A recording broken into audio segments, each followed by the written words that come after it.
Cuisson de nuit. Ce qu'on appelle une cuisson de nuit, c'est une cuisson qui va durer 12-15 heures, qui va se faire durant la nuit pour une production culinaire.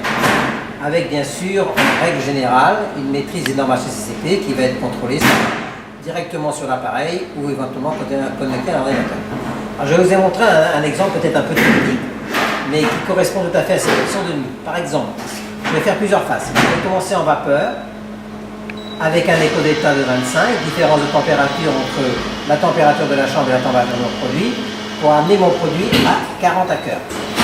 Je vais ensuite faire une deuxième phase, je repars sur de la vapeur, je vais baisser cette différence de température avec un écho d'état de 15 et monter mon produit de 40 à 55. Ensuite, je vais faire une troisième phase, vapeur, un faible écho delta de 10, pour amener l'exemple sur une cuisson de bourguignon de paleron à mon produit à 85 à cœur, en optimisant mon matériel avec du séquentiel et des économies d'énergie en réduisant ma puissance. Ensuite, je fais, pour ma sécurité alimentaire, une quatrième phase en vapeur, à 75 degrés, en continu, séquentiel, demi-puissance.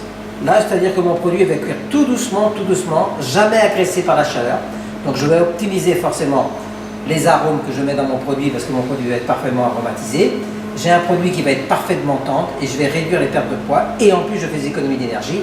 Et c'est ce qu'on appelle en cuisine des cuissons différées, c'est-à-dire que j'arrive le lendemain matin dans une collectivité, mes 100 ou mes 200 ou mes 300 kg de bourguignons sont cuits.